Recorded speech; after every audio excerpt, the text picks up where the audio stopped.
And he's all, Jenny says, turn off the lights. And it was a blackout. And so I black out and my console crashed.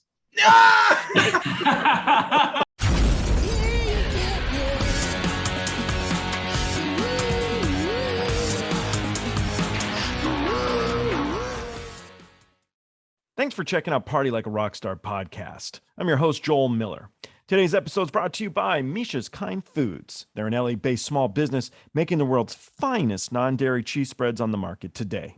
They're delicious and healthy, made from a cashew and almond milk, and blended with various locally sourced fresh herbs, vegetables, and spices. There's no vegetable oils, soy, fillers, starches, or nutritional yeast. It's lactose-free, paleo, keto, kosher, Parev, and 100% vegan.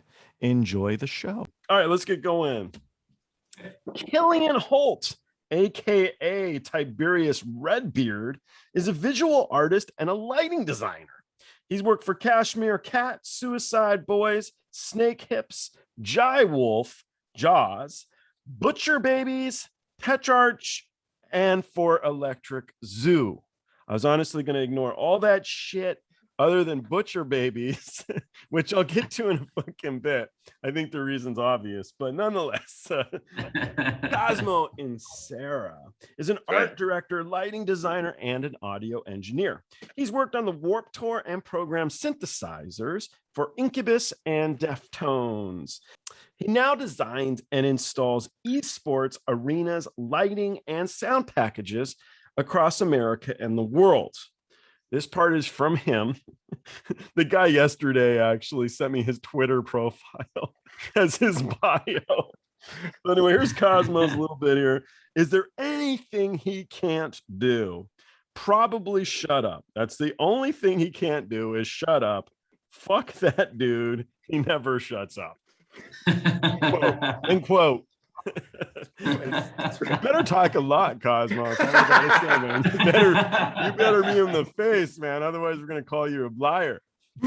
This fucking guy. This fucking guy. Right here, this fucking guy. So, Butcher Babies. Is it hard to concentrate while you're doing whatever the fuck you do? I did have a little look-see, and good God. No. It was they're actually they were a pretty chill group to work with. They were actually pretty much my first like full-time road gig. And it was mostly friends that had been on that crew that had brought me into that contract. The obvious is there, but no, they weren't too difficult to work with or anything like that. They were all super fun to be with on the bus, and I still pop in and say hi every now and then whenever I drop through LA. Do they like redheads? I'm asking for a friend. There's nothing to do. I'm in a happy relationship. Good God. No, they were pretty happy. They actually depends cool. How interested they are. Maybe sort of happy. I mean, not that happy. Whatever, fucking cares. Yeah. All right. Anyway, all right, we'll move on because otherwise I'm just. I mean, no, there's obvious distractions with any show, really. But the professionals that we are, this is something I try to stress to people in any kind of environment. Do not tell me you're some highbrow professional. But not for a minute. But we have seen it all. I've seen it all in the wings. I mean, we've seen it all. There's almost nothing that's going to scare from feces to boobies. It runs the gamut. There's nothing that we really haven't seen. It was Jennifer Lopez showed up at a show, right? And I'm like, I just don't think she's that hot. And everybody on the crew's like, oh, shut the fuck up. I'm like, no, dude, I'm just saying if we're going to play like pie in the sky crap, I mean, she's a gorgeous woman, but I mean, but for me, when Jewel showed up, they're like, you're like, you're crazy over Jewel. I'm like, Jewel's the babe. Like in Jennifer Lopez. Pass, hard pass. Yeah, hard pass. On the current tour, we've been saving all of the bras that get tossed on stage. We've been saving the good ones and putting them on our dimmer sled. Nice. So We've got this dimmer sled that's been So named. was there like there's like a half of one bra? That's like the good ones. Oh man, it's been dubbed Nothing. the booby trap, and now there's about 50 bras on it. About just about 20 shows in. Damn. What satisfies? You said the good ones. Well, what are the good ones? Oh man, there's some of them that like, Are you like these girls Victoria's will, like Secret? write messages on. There's one of them that has, like "fuck me" written on the tits. There's one that's got a whole message inside the cups. There's Those are good some ones. some of these girls are throwing like some pretty nice bras on stage. They're not just throwing like the Walmart crap. It's like those Victoria's Secret like $60-$80 bras.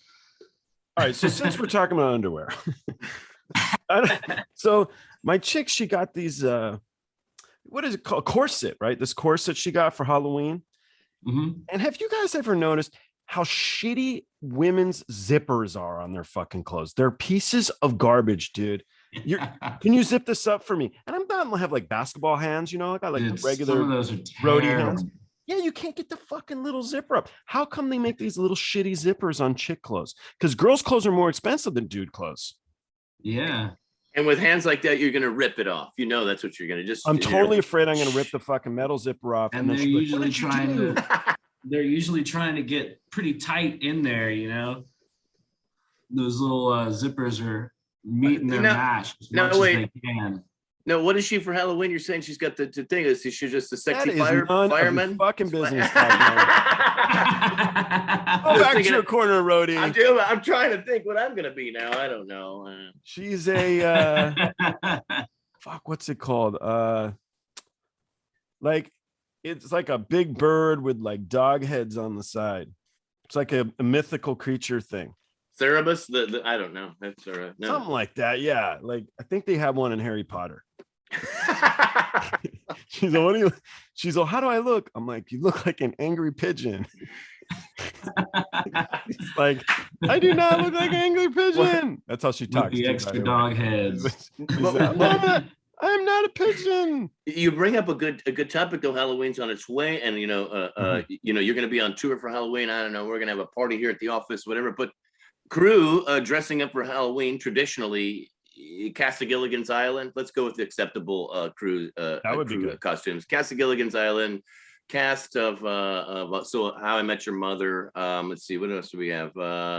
But like acceptable crew Halloween costume, because truthfully, and you're in backstage, no one's gonna know you're dressed up for Halloween if you're just wearing, a costume. I mean, we've seen it all. I would expect Big Bird and and Bert and Ernie backstage. No problem. How do we differentiate ourselves during Halloween time when we live in a world of show? On STP, they all dressed in drag. That's perfect. That's excellent. And then I wore an STP bitch shirt. It was like this tank top, and it was awesome. I like a bit of role reversal for Halloween. I mean, just dressing up for as the Chili Peppers from the Blood Sex Magic album shoot, right? That's a good one too. That would be a great one. I don't know if I'd be any good at touching dimmers while I'm not grounded. No, I did a Halloween show one time in one of those like 8 foot tall inflatable T-Rex costumes. No, you did not. Yes, I did. Yeah. And it's got like this little window. Did you have a backup like just in case the costume was bad? Huh? Did you have a backup dinosaur just in case there was a problem? Like fly the next dinosaur costume in? Okay. But you're playing on the seat of your pants. All right. I interrupted. I still got it, man. No, wait. I've seen a picture of you. Yeah, it's got like a little window in the neck, like about here, man. So like trying to see, you couldn't see your hands to see the desk. So the whole time I'm just kind of sitting there like fucking, Ray Charles in it, just head up and just hoping I'm finding the buttons right. Is this right though? It's a picture of you at front of house at White Oak. Is that correct? That's where you're at? Is that right? Or wherever you were? I've done a couple things at White Oak. This one was, I think, at like Satellite Bar or something. So I was actually side stage, but like clearly in plain view, just like right next to this little. Whose idea was it? Your idea or the band's idea? I think it was maybe my idea. I know it was a band's idea at one point when I bought it. But I've gotten some use out of that thing, like a good bit of use. We've made some videos with it. done some artsy shit, and then just some general just showing up to shows in it because. That's great. Well, no, I've got DMX time right now, 5:12 on the dot. DMX time right now. Here, well, I'm Central. You guys are in Eastern, but all right. but no. Well, I got other hard-hitting questions. So, have you guys noticed that twins, so like twin little kids, the moms are always hot? Oh, true story. Facts. Holy Those true. are facts. I think it's an Yeah. absolute fact. Science, think- like Harvard law stuff. Science. Science. It requires a very strong egg to do this. Something. I Solid. know they're like good-looking moms. I've never, It's you know, like- I've never like made the connection before, but I'm like thinking back to like all the twins that I know and like Hot mom. how hot their moms are. Maybe the reason is it's like some guy has to take care of two kids. So when he looks over at the hot mom, he's like, totally worth it. Maybe. twins is a tough one. I mean, you've seen the picture of the guy passing out when he saw his twins. I mean, it's two of everything. That's not easy. Yeah. The guy passed out. What? Really? No, there's like that picture of 1952. The women lead the guy to the infirmary. They didn't have any kind of way to see the children in the stomach, and then of course he's having twins. He had no idea till the day they came out, Oh yeah, that'd be crazy. and he totally passed out. But he was a good looking dude too. So Maybe that's- there's something to it. Maybe it has something to do with the guy. There's like an That would be a attractiveness first. threshold if you're gonna pop two kids out at once. You know, here's the other one. How come people say so they got a baby they got baby, and it's like, yeah, he's a cute little baby. His name's Killian Holt, and he's 8 pounds 2 ounces. Why do we give a fuck how heavy your baby is? How come people say that? And they Down to the ounce. Down to the ounce. How else are you gonna get the record? Well, I mean, is it just something like I don't know what else to say to him? How does he look? Looks like a baby. No, he's 340 months old. He's got. I mean, fucking- What are you supposed to do? I don't get why they say the weight. I don't understand. I don't who started it, but it's like, yeah, he's 4 pounds, and they're like, wow, that's a They just wanna little be able to bitty be little like, baby. Damn, that's a big boy. yeah, they're waiting. They want to illustrate the fact that came out of another person. They want you to know what a behemoth exited the vaginal cavity at that very moment in time. And then of course your next question is, you're gonna be like, was it natural or did they cut the sucker out? You know what I mean? You want to know. Is this conversation you've actually had?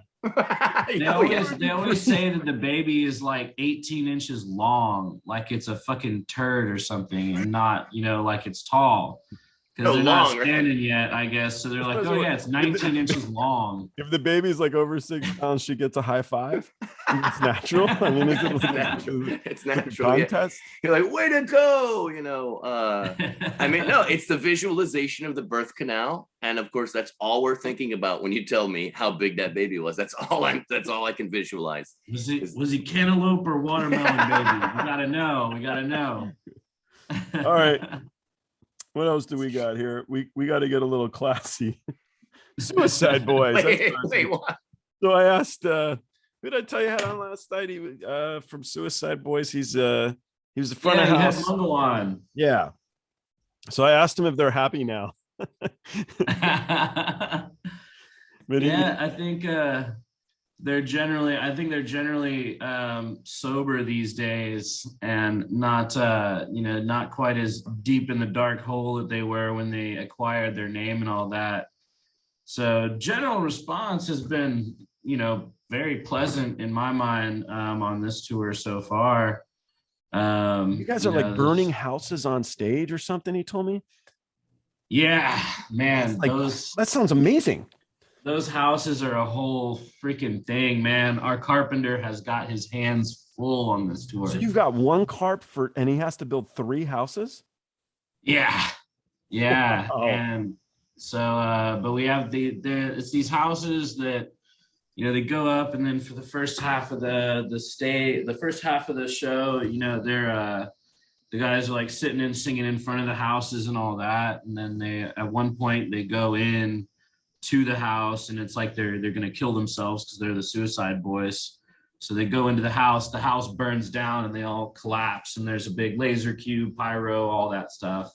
Awesome. And then we've got these coffins side stage, or not side stage, but like straddling the DJ booth. So they kick open the coffins and come in and start playing their old stuff like they're back from the dead.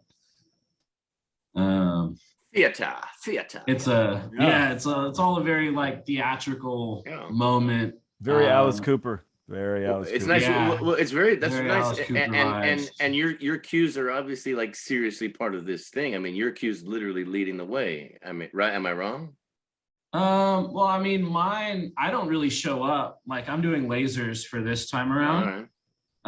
So I don't really show up until the lasers or until the houses collapse.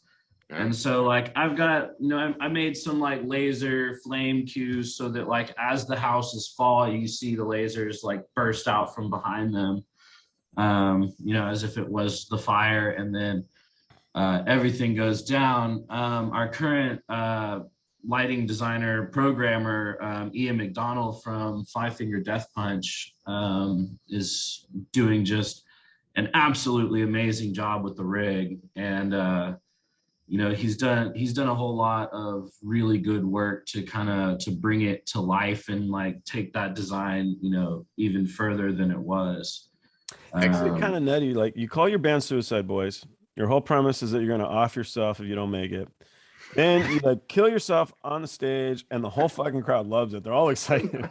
And you're kind of thinking, well, fuck, I just want to live. It's like Finding Nemo. Right. Live. I want to see the ocean. Well, and they take a minute, at the end of each show, like Scott or Scrim in particular, one of them, they both sit there and have like a little, heartfelt talk at the end of each show, basically. And, he'll talk about, yeah, man, I was at a point in my life where the drugs stopped working and I wanted to blow my fucking brain out. And like when you hear that voice talking, it's a fucking lie, man. And he says it, way more eloquently than I do. Yeah. But he always does this like really kind of like heartfelt message at the end. And it's kind of crazy working with these guys in particular, more so than most of the other artists that I've worked with in the past. I get kids like every day coming up to me, like, hey, these guys, their music, kept me from killing myself, or their music got me through my father's death, and all this like, bad, hard shit that people go through. And, like the Suicide Boys who, for the most part, me thinking about it, I'm like, I like the music. It's a fun vibe, but, I don't think I've seen so many people come up to me with an artist before saying that like their music had such an impact on these kids' lives. That's actually awesome. So there's a lot of mental health awareness involved in the show. Oh yeah, big time with it. I like that. That's super neat. Because they're big. Like YouTube Bono, and he'll talk a lot about saving the world and stuff. But it's nice maybe when there's a focus. Not that he's not focused. I don't know. But I mean, the rainforest is so ubiquitous. To save that's a different thing than to just specifically save. That was Sting. Sting was the Sting was yeah. Bono's Africa, I think. Africa. I mean, it's a big place, it's a more narrow focus. Suicide Boys focusing on their fans. They're showing some responsibility as well.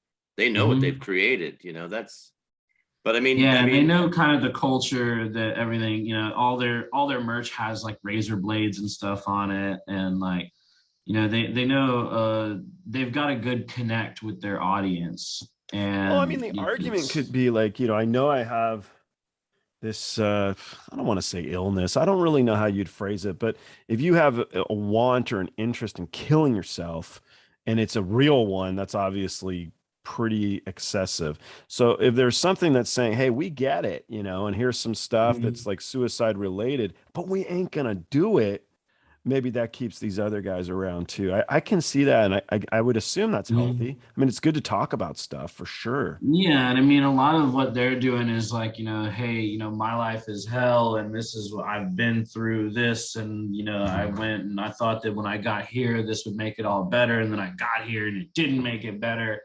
And now I'm just like, dude, how can I get Less and they're butter like, for my don't be lobster. afraid to reach out for help, you know. And it's cool to have that voice at the end of the show that like I got a lot of respect for the way that they do that and the way that they, you know, kind of like put that out there with like that heartfelt message. Because it's like, I don't know, just people that you would never really expect to come up and like have something to say about it at the end of the show, come Right. up and say something about it. And like, Well, I mean, normally they're tapping you on the back as the engineer, or as whoever in front of a console asking you to change the temperature and to turn off the bass and to, right. you know, that's a very unexpected thing, but that's I think indicative of where we are now as a society and a culture. Now they just want to vibe with you when they see you, and I think that's happening more and more and more. But now they just want to vibe with you when they see you. You know what I mean? And they don't want to. Yeah. It's not about like, you know, oh, can you make the treble lower, or you know what I mean? That's Yeah, there was a man, I was doing years ago, I was doing this like arena show. It was like some Christian folk band or something like that. And they had a part of the show and it was like a guy with a guitar. Everyone else went off stage. And this one dude is like doing some kumbaya shit on his acoustic guitar. It's like literally the quietest part of the show, right? And this guy comes up to Was it an me. Anthrax show? And this dude comes up to me out of the fucking crowd and he's just like, I've toured around the world with some of the biggest productions in the world for years. And it's too loud in here. Like, what do you have to say for yourself? And I'm like, sir, this is the lighting desk. also it's a Wendy's, sir. This is And so all the audio guys with the tour had heard me, you know, having this encounter. And they're like watching him. And so he, you know, kind of hangs his head, goes away for a little bit, comes back and says the same thing to them this time. And so they just decided to play the deaf sound guy game. So they just kind of turned back like, what? Oh, I figured they push the faders when they don't really. There you go. No, but you know that if you're sitting in front of anything with blinky lights, these people think you control the temperature, you control the thing, you know, you're in this position power. Man. But I think that's and you got the playlist. And you know what songs coming. They want to make requests like you're the fucking DJ. I think that's I think that's changing as technology is changing. I think people are more in tune with the fact that we're there doing a job. You know, we're the backbone of what's going on, but we don't know. I don't know. Yeah, I used to turn up my C wrench when people would ask me to adjust the volume on the show. I would just keep my wrench there next to my desk and I would turn it up. Let's try the 3mm setting. Yeah, you know, yeah. All right. Back to Butcher Babies. No. All right. Yes. Have you guys done any like mid-show like shenanigans, any wind-up stuff yet? Do you have any rivalries going on tour yet with any of the opening bands or any fun stuff? Well, so we did some show pranks a few times during, you know, when I was out there with them. I remember we were with this band Sumo Cyco, and they're all super Canadian, incredibly nice people, super friendly. And it was one of their shows towards the end, and our front of house engineers switched their tracks out with the Canadian national anthem for the last show of the tour. So they come to do their whole like hype intro, and it's just the Canadian national anthem. That's pretty good. So were they all looking at each other, or were they laughing like? They lost their shit. They just died laughing on stage. They were. Yeah, we promptly got them back into their show, and they had a great show about it. But they were really laughing at that. It was a pretty funny moment. They do anything back to you guys? Yeah, I don't remember what they did back to us at that point. This was a few years ago.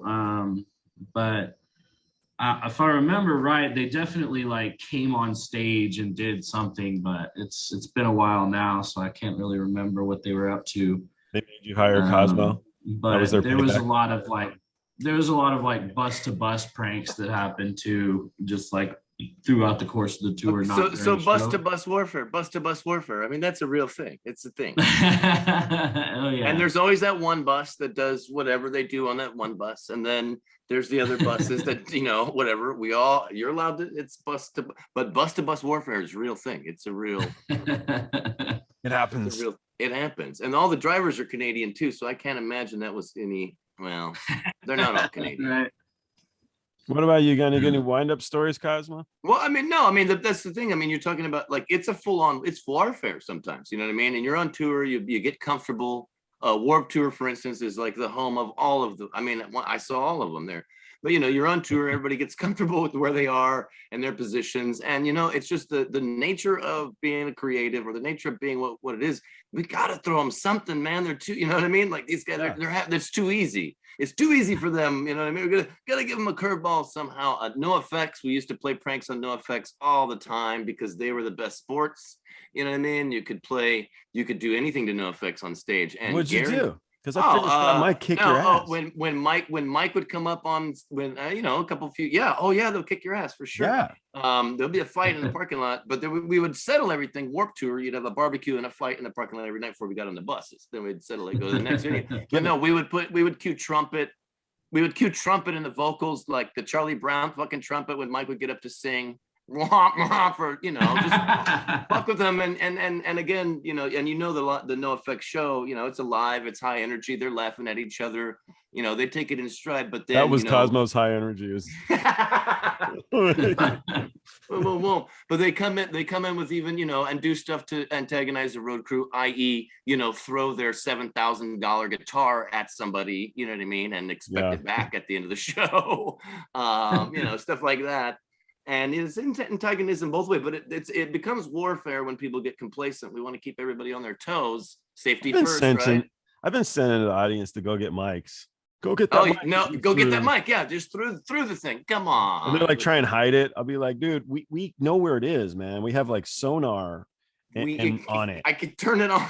I know where it's at. I can find the signal. But ultimately you say, hey, can you? You're in possession of it as a 12-year-old in possession of a $7,000 Fender Telecaster, and you're like, hey, would you like to come back on the bus and after the show? It's like, right, like no one leaves his sign. We stay next to him. You want to meet the band? You want to meet the bands? No, I'll just take the Strat and go. Oh no, I'll just take my guitar and go home. Thank you. I don't even know who this band is, but no, it's warfare on the stage. It's funny. It's funny, and then it's not, but it does keep everybody on their toes. That's for. I'm just waiting for somebody to like find a band that uses drum triggers and replace all their trigger samples with like rubber chickens or something. Like, I would love to see that happen. Maybe that's your moment. Maybe that's your calling in life. How could that not be funny? I've never seen it happen, and I would love to see that happen. And this is why they send you on the road, Kilian, because and this is why. No, Joel, we need to tell the whole audience, the whole listening audience, everybody needs to understand why Redbeard is where he's at, is because when he gets into the venues where we are, obviously he's teaching the younger kids, he's teaching the, how to do the thing, he's helping everybody along their way, he's coming up with his plans. But once he gets complacent in his zone, I mean, talk about electrocuting people, for fun. No, talk about setting the dimmers to, then there becomes a time, and then they say, Kilian, it's time for you to just go. You have to go now. You have to go and come back, after you're done. He'll go out for like a year and then come back. And then he's back to, after they've ruined everything that he's done, then he's back to fixing it again and then working back. But the complacency, causes pranks. I mean, you get every day, same thing. We're going to do that. We're going to prank people. We're going to come up with things to do. And then maybe we're not so super effective at what we're doing, but no, it's extra effective. I think hazing and teasing people, I mean, that's how I grew up. I don't know. It's so like socially acceptable in this day and age. We talk about it all the time, hazing and bullying and all these other things, but sometimes it's like the only way to teach people, Well, I mean, we get a lot of. I don't want to go too far. Like some with of the our stories current I've crew, heard are way too far. They're crazy. Some of them are way too far. I agree.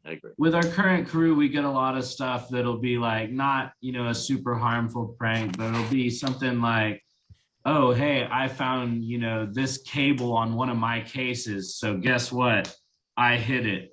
So now I'm spending, 20 minutes looking for my goddamn like main power Cyco for everything. Pigtails, Because, fucking on, yeah. But I won't leave it on that case again. Well, there you go. There you go. How'd you guys get into your careers? Were you looking to do what you do? Was it a mishap? What happened? Man, mine was a total series of happy accidents. I was going to school for video game development and working in a studio making video games as an environment artist. So you're like 18 years old. It was right about 20, 21-ish Okay. when I got started into it. And there was a job fair with a corporate AV company that was out there. And so I needed the money, and the school would only let me work so much. So I started pushing cases at night, doing loadouts. And fast forward a couple of years, I pushed cases in front of the right guy, and he started dragging me around. Said, why the fuck isn't this guy on more shows? Started putting me, teaching me how to do lighting, how to be an electrician and a rigger. So did you feel like you were missing out on the video game environment stuff? I mean, you had an interest, obviously. Was it a decision to jump ship?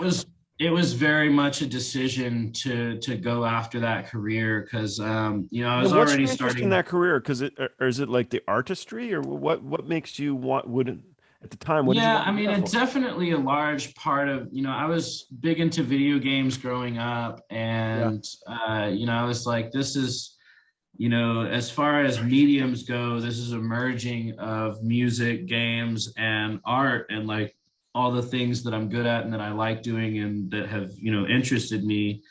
It seemed like the perfect home career-wise. But when I got in there, I really wasn't too much of a fan of the community of game developers. Like, there were a few really, really awesome people that I definitely met, like some amazing people and some incredibly talented artists. But as a whole, I was finding that the community in the video game development world is very like toxically competitive, whereas music, I was finding in the live environment, it's way more collaborative and forward progress kind of vibes. Yeah. I just got tired of throwing my art away, which is what was happening with video games. I would spend 120 hours. Huh? Did you finish or did you bounce? I've got through 3 out of 4 years, and then I bounced. And I was working in a studio already, but and I was working on a game, but there was too many times where I would spend 120 hours, designing a level and building it out. And then I would, come up and be like, all right, check it out. Let me know about revisions. And they'd be like, well, we scrapped that level 2 days ago. You didn't get the email? Oof. Ooh. And then I would just have to throw that work away. And, you can't do that in live music. The show's happening with or without you. Right. So I like that kind of pressure of the deadline that kind of like brings out that motivation to put a product on the table. So it was finding your place. Yeah. And I was just way more at home in the music world than I was in the video game development world. And it's a lot of the same skills, like a lot of the exact same knowledge and skills that I use from my time in school and my time working in those studios. And sometimes I'm even in the same programs. Are you still a gamer? I am, but not nearly. I don't really invest nearly as much time into gaming as I did once upon a time. All the time that I would normally be gaming, I'm usually in Resolume or in, something else programming. Just because it's Do you think that's because you're older now, or do you think it's because it turned you off a little bit while you were in school? Well, when I was in school, it definitely turned me off a lot of it. I was definitely like, when I first left school, I was like, I didn't want to do art or play games at all for like a good while, just because it felt like, work and not in the good way. Yeah.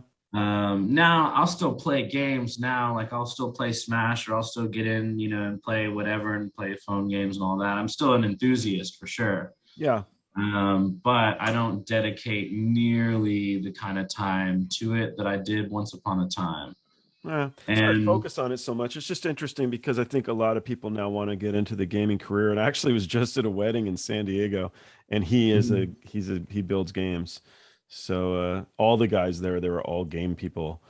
But there was cool. It was a good crowd. It was actually really fun. So. I mean, gaming, it's a real translation of and Kilian, we were talking about this on when we talked last week, but it's like, the programs that you're using now, the Resolute, I'm using Vectorworks all the time. I mean, it's a video game. It's a video game for real lighting stuff, and it's like Minecraft, and you got cable paths, and you got all this stuff. It's they're really not different much. No, it's the same thing. You're building you're building a world inside. I mean, it is almost just like design, video game design. You're building a level in MA, 3D or in Vectorworks or whatever you're doing. It is, and it gives you the same satisfaction of you're controlling that world. You know what I mean? It's very aesthetically similar to gaming. I mean, what we're doing now, because so many people don't know our world, but these softwares make it so easy to translate. Hey, here's my world, boom, and here's a 3D walkthrough. It's cool. It's the same sort of satisfaction I get out of Minecraft or anything else. Of course, we all play video games. Joel, you play video games, don't you? A little bit. I get really addicted, and so I won't start because once I'm in, I'll be sitting there like pushing the button while we're talking right now because I gotta like build like. So I kind of stopped because it's kind of unhealthy for me. It's not healthy for. It's not. I have a co-engineer here, and I from a certain hour of every day, I hear him clicking, and I'm thinking, man, he's really working hard. Now he's clicking World of Warcraft. It's clicking the treasure, whatever the treasure pot every 10 seconds or something. It was fun for a little bit. What I liked was the engagement of it, where you're talking to like people in your little clique, your little village or whatever, and you chat to them. Hey, how did it go the other day? How did you get how heavy was your kid? Did you have your kid? Whatever you're talking to these guys about, and then you son of a bitch, fuck you, and they'll be like, that's a 12-year-old. Oh shit, So then you're on the phone like, sorry, kid, sorry. I'm not actually a bad ogre. I'm really just a nice guy in real life. Don't look. Yeah, that was I was wasting some time. But I did fuck your mom. Damn it, you 12-year-old. Call her and ask her. And I am gonna teabag you here in just a second. I'm your dad, little boy. Really your father. So what about you, Cosmo? How did you climb the ranks? I mean, it's really the same. It's the exact same story. I started in film production in New York. I always wanted to work in production, and working in all these different departments, realizing that, there's two things that you need in photography. There's two things that you need anywhere. It's lights. First off, without lights, there's nothing. And that became the most important department. But I started out in filmmaking. And when I moved back to town after that long, illustrious, 6-year career of getting burned out. When I turned back to town, the union here had some guys working at the local 76 in San Antonio. They said, hey, you know how to plug in stuff? And I was like, yeah. And they're like, you're on, you're in. And, then I'm putting up fast folds by myself in the convention center. And that's how it translates to everything else. But I obviously I have that face, the one that you want to punch, only a mother could love. But grow a beard. Grow a chin, he said.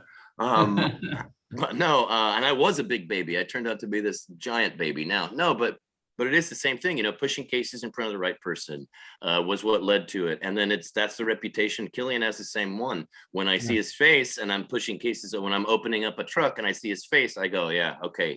I'm so thank God that somebody's here that wants to know what's in these cases, that wants to know where they go and wants to have a whole, view of it. We design these shows in these things, but they don't get thrown out until they're getting thrown out. You know what I mean? And being that irreplaceable face that you want to see when you hit the town, that's really what drove me. I saw that there was some good response and I just kept going with it. But yes, it all starts out pushing that case in front of that right person, and they see that you're there, you're in the game, so to speak. and it just goes from there. They found a place for me, you know. Did you not have that same camaraderie in the film world? I mean, film industry is different because everybody's stealing and ripping each other off in front of their faces, you know. And that was exactly what the video games were. It's the same thing. It's a bunch of stealing and not integrity. Artistic integrity is very hard to achieve. You know, you've got people running separate. You know, they've got their own little games they're running on the side, and you know, it's left up to you. Here's your budget. Here's your props. Here's your thing. Make it happen. It's not as it is like a family. Filmmaking just the same. You know, it is like that family, but it's a very temporary family. Whereas my road family, I see them anywhere on the globe, you know what I mean? And it's right on where we left off. And your film family, I mean, some of them really just are pretending to be your friend to get their job done, or they could care less, you know, about your craft. Whereas in show and theater like this and stage, people really care about your craft because it's so dependent. It's the very live. I can always get another take if the 4x wasn't set up right by the grip, but I can't get another take live. So it's very much a more focused, endeavor, and people are really more focused on other people's needs for their craft because it's all dependent on every trade to make that show go. And it's live. There's no going back. You know, there's no going back. I mean, it is true. You got to put it together and do the best you can. You see how it all goes, and then you take it down and get up back in the morning and get it back up again. And so I feel like that's the camaraderie, doing it day in, day out, perfecting what you're doing. And you're living together on top of it. Oh, yeah. I noticed you got some nice digs today. You get the hotel room once a week. You get a shower and a. Yeah, is someone gonna come and fluff those pillows for you? You want to make a call? No, this has been nice, man. We get hotel rooms on off days, and that is definitely a luxury that not every tour gives me. In fact, a lot of them don't. No, that's it. It's nice to have a solo room for sure. Solo? Did you say solo? I got a solo room, bro. Yeah. All right. Wow. I was going to put together this podcast, and my friend's 5-year-old daughter, she suggested a question that she said I need to ask every guest. And so the question was, when did you first feel famous? So we're a 5-year-old kid, okay? So we can broaden it if you want to. It's up to you. But it could be when you first felt famous. It could be where you felt you were on your path. But mostly what it's about is, when was there a moment in your career that is worth telling, that makes you smile, that was a definite angle? It's a capturable moment. Man, the first time I pushed up the blinders on a sold out show. Yes. That was 100% like that feeling is better than any drug. That feeling is like why we do it. When you push up the blinders and just everyone loses their shit. No, nuts. Okay, so to explain to somebody who doesn't know, what does pushing up the blinders mean, to explain to anybody not in the industry? So whenever you just point all your lights out at the crowd and just, you're issuing that command to the crowd basically in tandem with whoever's on stage, but you're giving them permission to get loud basically. And whenever you hit that for the first time and you hit that button and just everyone loses their shit, and like that feeling was just like, damn, I did that.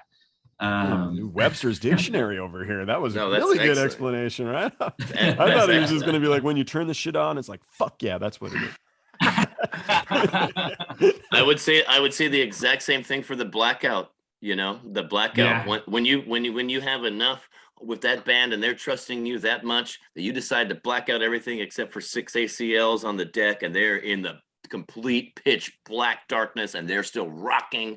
And of course, then right after that, you turn on the blinders. I mean, it's exactly that. What was the act? Do you remember that vibe, but in a slightly different context? I was doing a show. I don't remember the name of the band, but they have that song that's like, Jenny says, Cowboy Mouth. Yes, Cowboy Mouth. So I was I have doing his guitar those- upstairs. I have the dude's guitar. Anyway, go ahead. Go ahead. I do. So I was doing those. Did he throw it off guys, the stage at you? and He's you know, they're finishing off. Last song is that song, and he's all, you know, Jenny says turn off the lights. And it was a blackout, and so I black out, and my console crashed. So they're still going, and he's like, you know, hey, turn on the lights. He sees me back there just panicking, just like, absolutely. I'm at the point where I'm just holding up my dead console so he can see it from the back of the room. And there's no lights on the desk. Desk is just completely fucking dead shot. And by the end of the song, I had got it up and running again and got the lights back on. But it was just a really funny moment that, like, literally the only like part that mattered in the show, you know, the rest of the show was so easy, so simple. And then like this one key blackout is the one time my console chooses to fucking crash and just be a useless piece of plastic.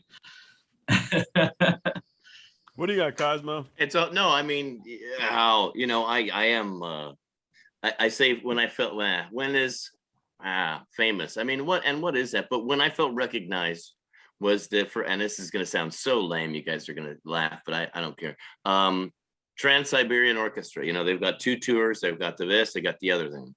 As a very, very, very young stagehand, you know, I was working at the local, you know, we're just locals and not really like super skilled. Obviously, nobody's really skilled. I did the lasers for the first time, which is one of the best, coolest things, setting up the lasers, going and positioning mirrors and doing all stuff like that, and just getting it done within the they had 3 hours or something like that. Just getting that done within that 3 hours. It was a super easy task for me, but again, just takes a little bit of commitment.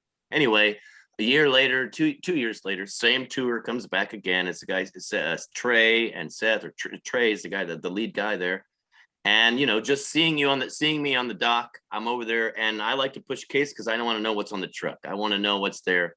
And sidebar, fuck Alan Jackson, 27 trailers. Okay, that's my catchphrase for the month. But okay, but fuck Alan Jackson, 27 trailers. I'll say that. That's my catchphrase. I was gonna get that out. But no, like seeing what's on the truck, and then Trey pulls up and says, hey, yeah, you, Cosmo, you did all right, you're with me. Let's go.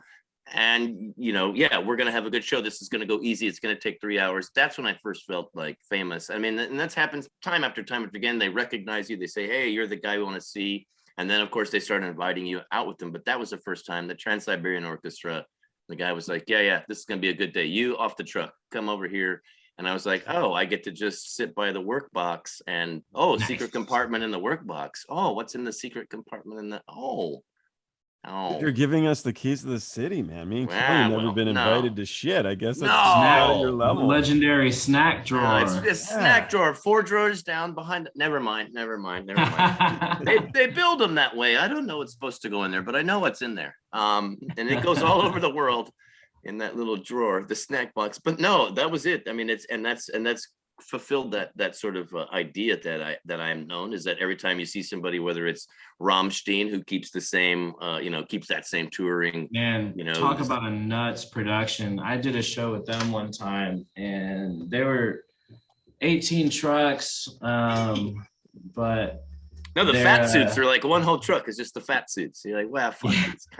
And their whole motto all fucking day, man, anytime someone's like, dude, this is nuts, Das ist Rammstein. Too much. It's too much.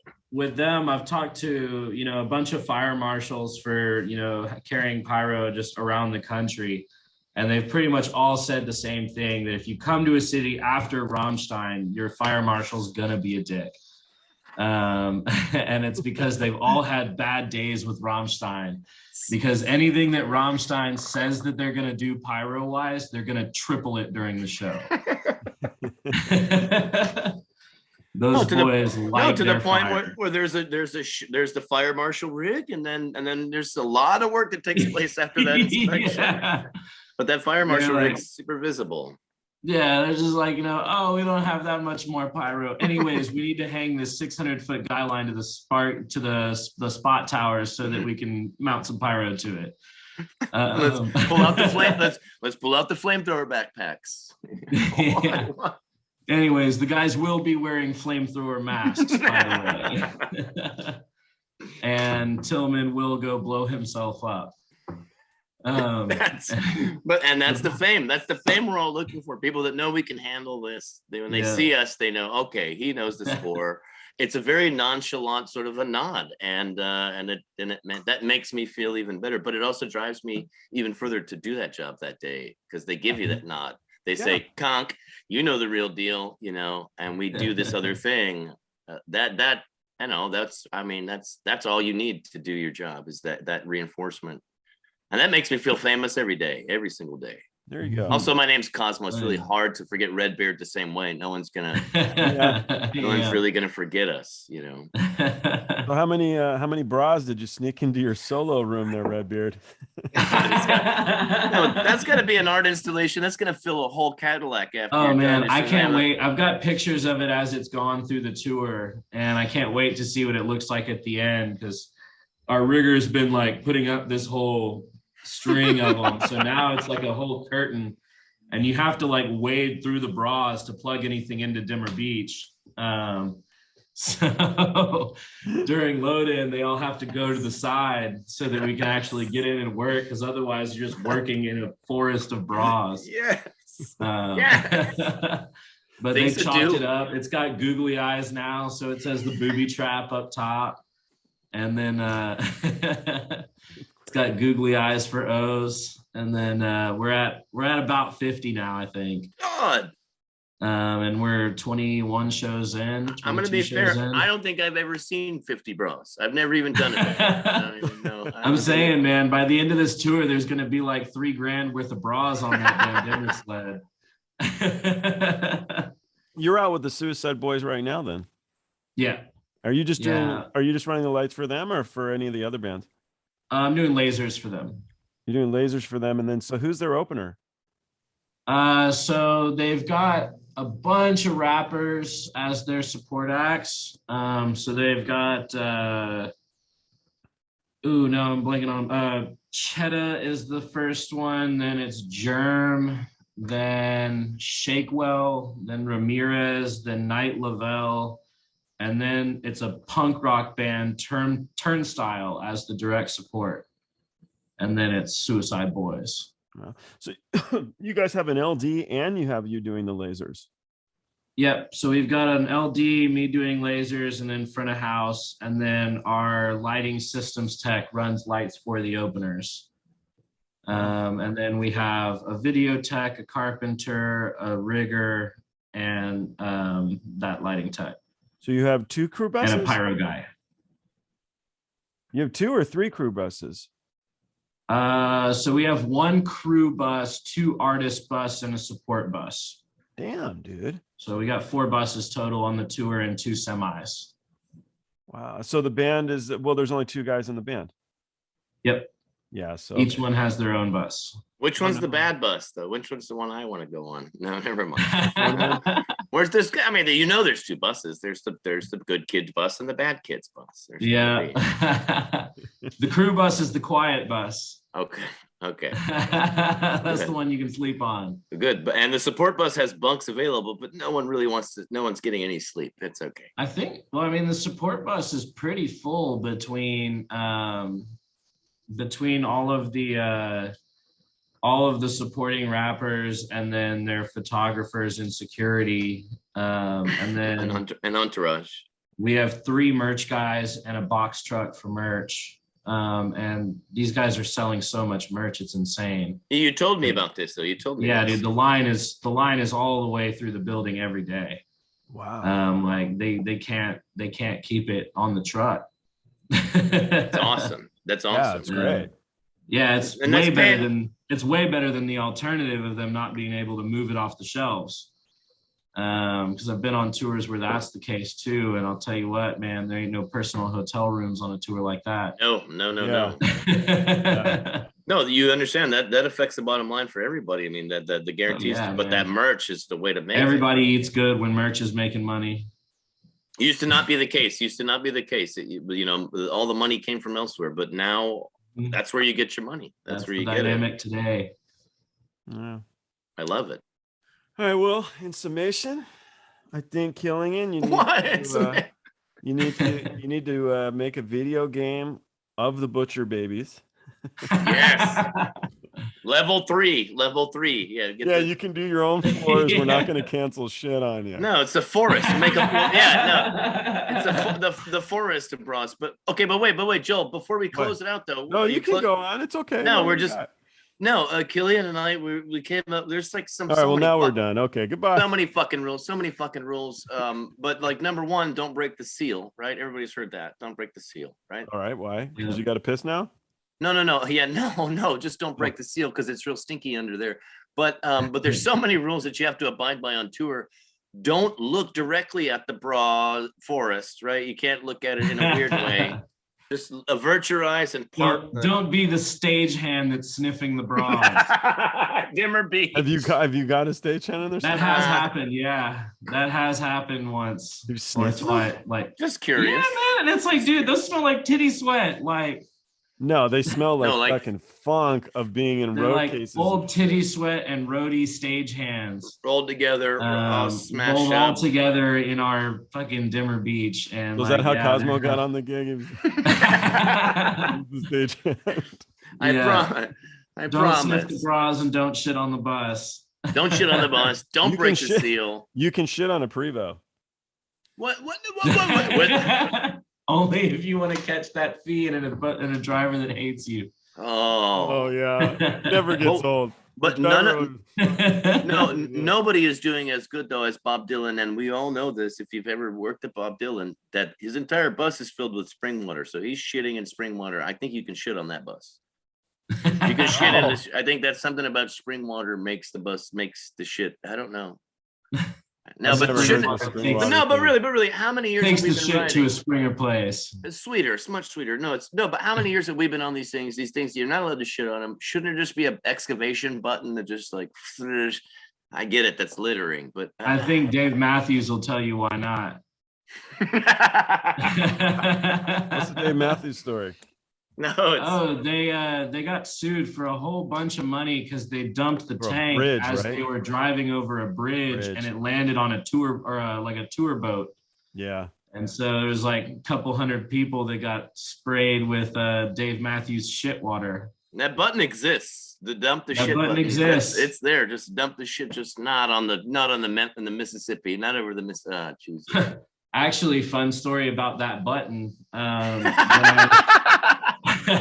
When I was with the Butcher Babies, actually, there was my new favorite band.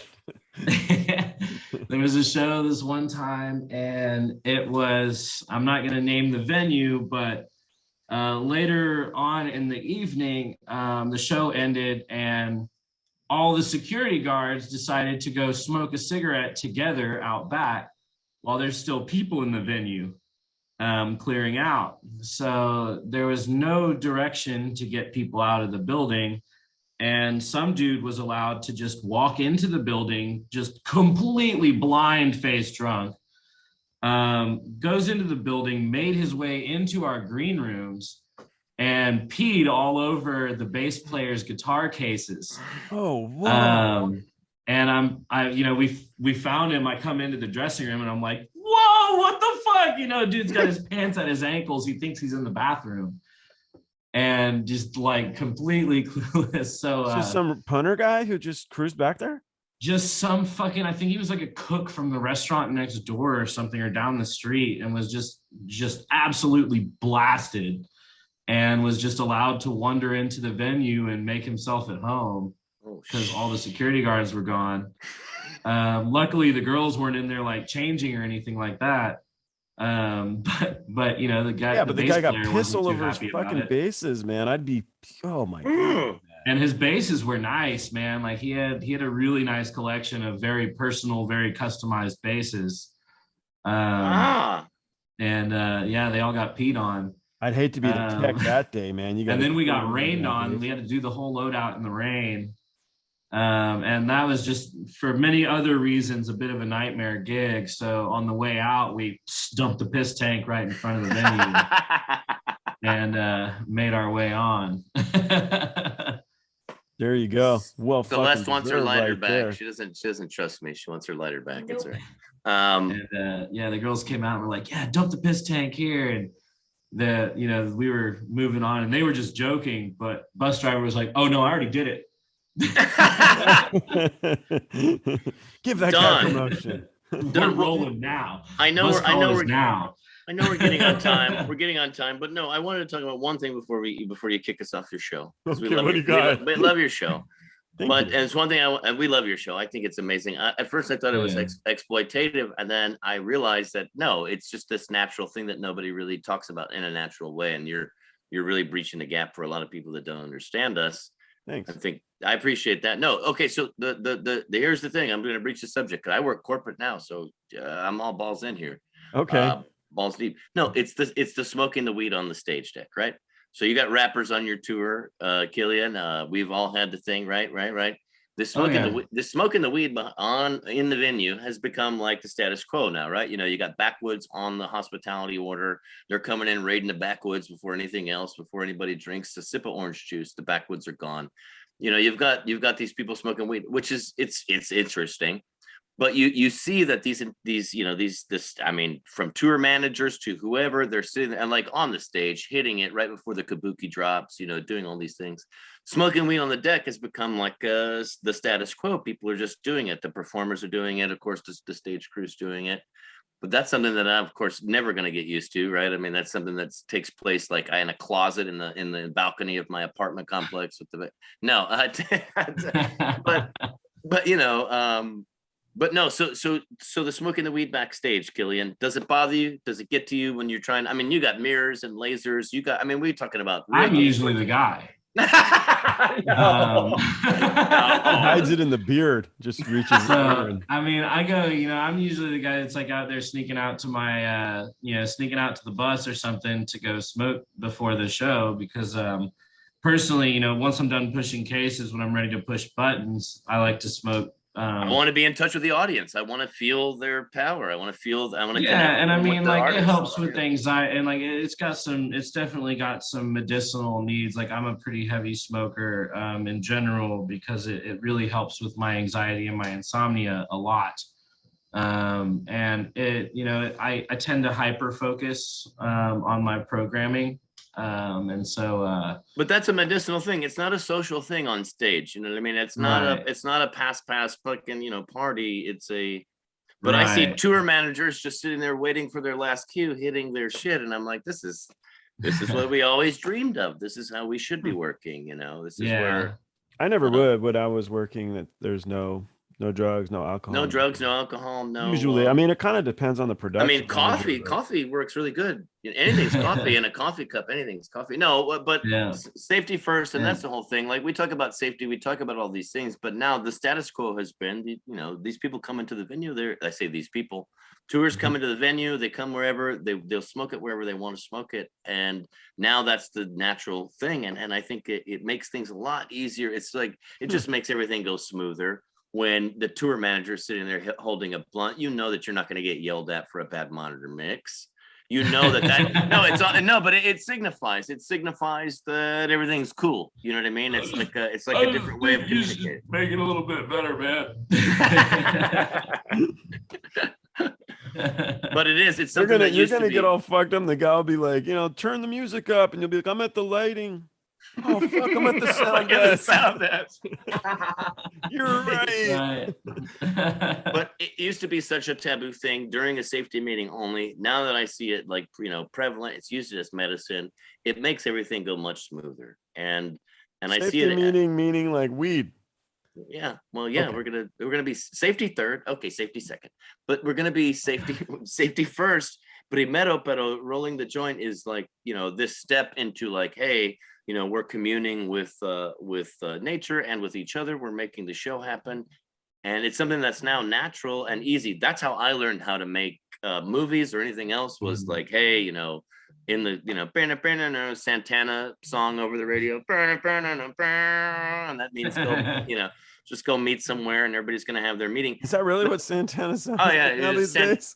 Santana, yeah. If you just any Santana lick on the walkie, you know, that means go to the, you know, we're gonna go have a Santana time. But no, but it's become now a, you know, a status quo, and that's like not abnormal because it's legal everywhere now. But it is really, it motivates us, it keeps us right. And when we see it on tour, it's fun. I think the stigma when you go to a rock show of smelling that is not in the air anymore. No one's stigmatized over this, but I think people should realize, no, they shouldn't care. But I think people should realize that that's what makes that show happen for all these people that are in this live situation where we don't have a chance to mess up. We need to be hyper focused. You know what I mean? We need to commune with the audience. Even psilocybin helps me reach the lighting controls through the audience and the band. You know what I mean? All of these things can really help. Well, especially if I'm doing visuals, like if I'm going to be, you know, sitting at a desk, if I'm going to be sitting at a desk doing like an EDM festival, doing visuals for 12 hours. The next episode is going to be like, so I mean, LSD is integral into what I fucking do. I mean, I'm just telling you right now. Not gonna lie, that's not gonna lie. That was kind of like the limitless pill that I programmed my whole visual file on. Yes. You know, in early COVID, I would sit there and take some LSD, and then I would program for 16, 18 hours straight. Yes. Yes. No, and know, I could do that. A microdose before I hit the faders, and I'm not afraid to tell anybody. Now it's a very different situation if I'm pushing cases and I'm doing shit that requires like an actual safety presence of mind. That's a very different mindset for me to be in. So I'm not going to be like, you know, getting sideways and then coming in and trying to build the set. Or load the truck. No ramps. Yeah, like no I'll wait till after the truck's empty and the set is built, and then I'll smoke, and then I'll do my show. And by the time the show's over, I'm sober again because I smoked, you know, one joint earlier in the day. You know, and it's not like I'm, you know, beside myself or anything like that. I do think it's integral. I think it's integral to what we do. And I think people should know that, like, we have to have these, you know, we have to have these things to communicate with the audience properly. The audience is out of their damn gourd anyway. You know what I mean?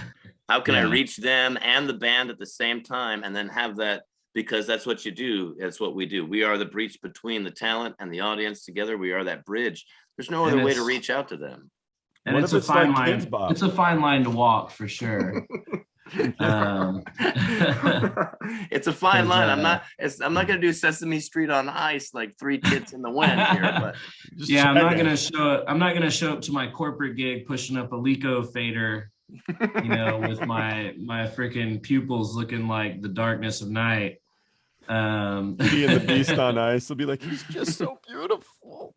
He's so gorgeous. I think he's a monster. They're like, hey, do this every night, bro. You've seen the Beast every fucking night.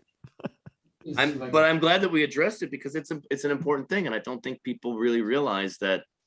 You know, I mean, it's not a necessity, but it is some of the tools that we use to reach out to the audience, and we reach out to the band. It's a thing that should be normalized in our culture. It is normalized in our culture. It just needs to be normalized outside, I think. On a slightly different note, I just realized that all of the light fixtures in my hotel room don't have light bulbs in them. So now that it's gotten dark, I've found that out. I sense a wind up. I don't know. Maybe somebody came in your room before. Stole all the damn light bulbs. All the lights. All right, I got to split because I got this other one coming up, and this thing has to, what do you call it? I guess digitize or whatever. Because if it doesn't do it, then that's cool. You know what they tell me though. You know what they say, right? They're like, "Hey, Cosmo, we all know you can't count that high." That's all right. That's all right. That's all right. But this is the original greeting, and this will always be the greeting. This is it. This is hello. This is goodbye. This is all of it. And everybody knows I can't count that high, but I'm gonna keep trying, and I know you are too. Fucking love you. Salute. Group effort. Fucking love you, Redbeard. Love you. Thank you, guys. Fucking I'll talk A, fucking A, Ryan. Joel, be Thanks well. for having me.